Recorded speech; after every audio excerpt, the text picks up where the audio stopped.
सुखदेव का दृष्टांत।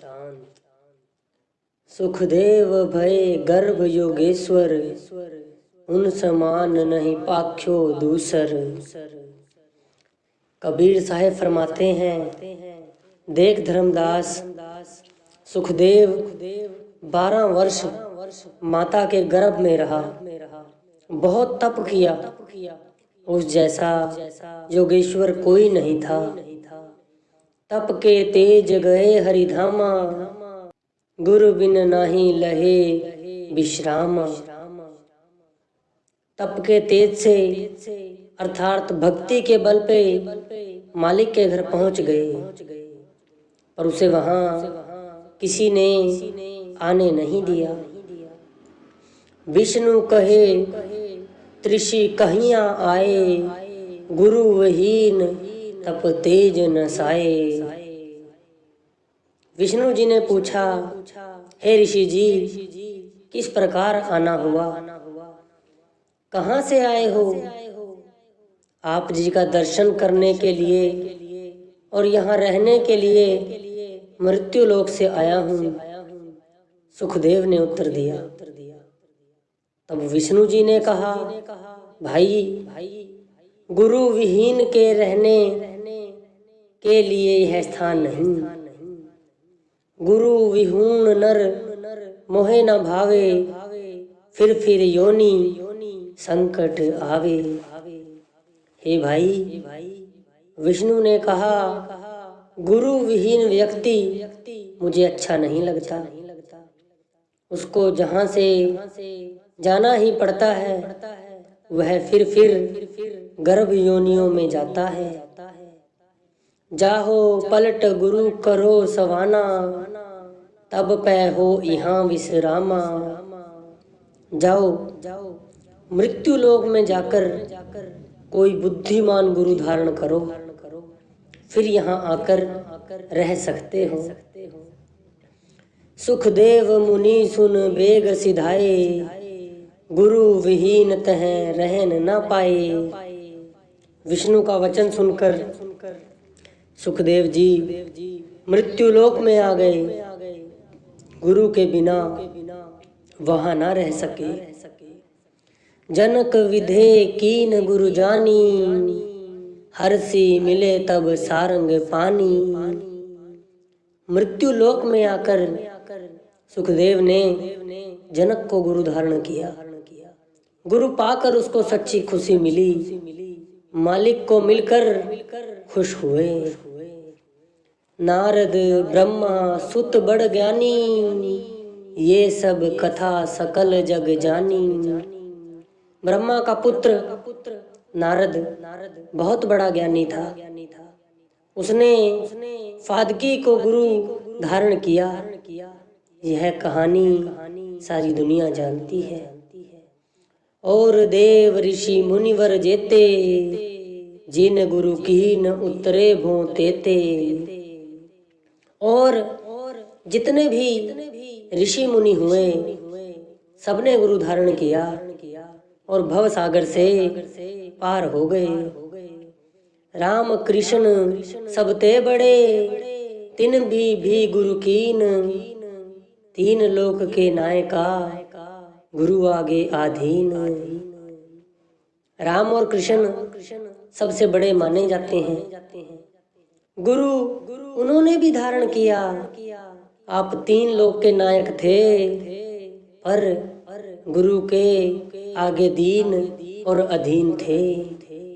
जो गुरु मिले तो पंथ बतावी, सार असार दो दिखलावी। कबीर जी ने फिर कहा, जब गुरु मिल जाता है, वह मालिक के घर का रास्ता बताता है। वह मालिक का सार रूप और विशाल रूप दोनों दिखा देता है। गुरु सोई जो पंथ बतावे, और गुरु मोही ना भावे। गुरु वह है जो मालिक के घर का सच्चा रास्ता बताता है।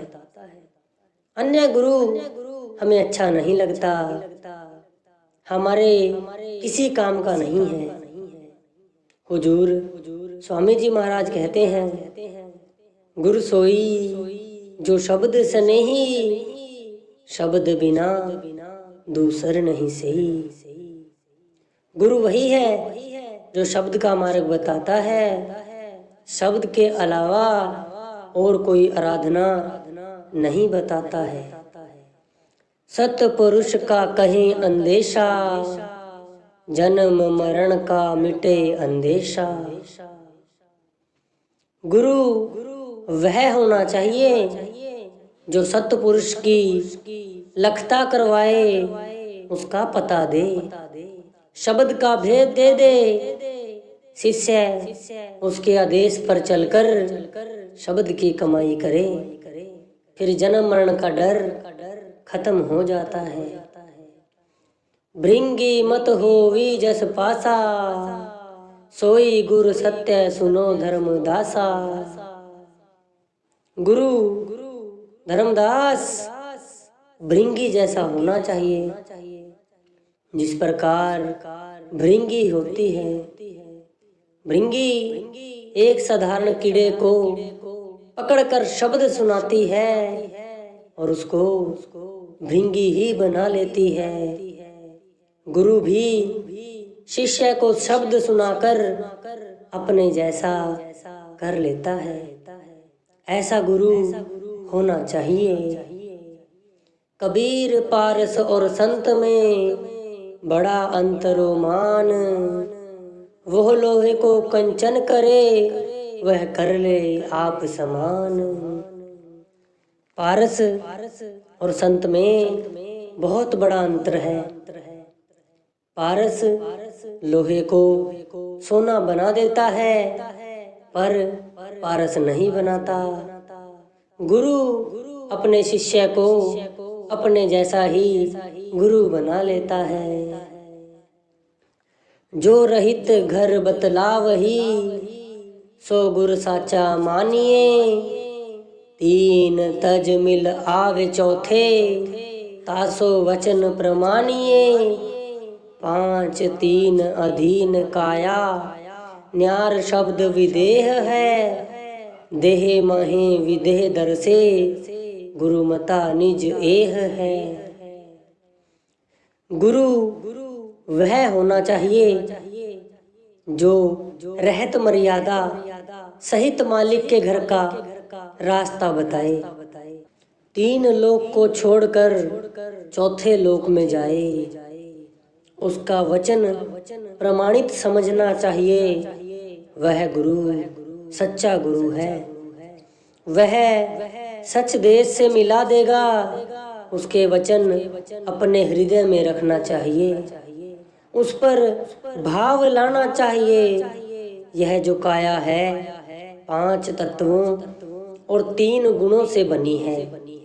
विदेही शब्द इसके अंदर झनकारें दे रहा है। उसकी कोई देह नहीं, वह विदेही शब्द है। गुरु ऐसा होना चाहिए जो इस देह में विदेही शब्द से मिला दे, विदेही शब्द को दिखा दे।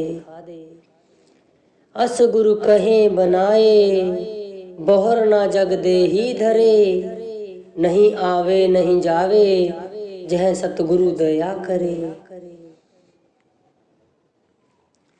सतगुरु फरमाते हैं कि जो विदेही शब्द है, वह देह धारण करके दुनिया में आता है। जिस जीव पर वह दया मेहर कर दे, उसका जन्म मरण समाप्त हो जाता है। धर्मदास वचन, हे प्रभु मोहे कृतार्थ कीन्हा, पूर्ण भाग दर्शन मोहे दीना। धर्मदास अपने सतगुरु कबीर साहिब जी महाराज का शुक्रिया अदा करते हुए कहता है, हे प्रभु जी, आप जी ने बहुत कृपा की है, मुझे कृतार्थ किया है। मेरे बड़े पूरे भाग्य हैं जो मुझे आप जी ने दर्शन दिए हैं। तव गुण मोसन बरन न जाई, मोहे अचेत लीन जगाई। हे प्रभु जी, आप जी के गुणों का मेरे से वर्णन नहीं होता। मैं गफलत की नींद में सो रहा था, बेसमझ था। आप जी ने मुझे इस मोह की नींद से जगा दिया है, मेरे धन्य भाग्य हैं। सुधा बचन तब मोहे प्रिय लागे, सुनते ही बचन मोहे मद भागे। आप जी के अमृत वचन मुझे बहुत प्यारे लगते हैं। आप जी के वचन सुनकर मोह माया सब भाग गए हैं, सब दौड़ गए हैं।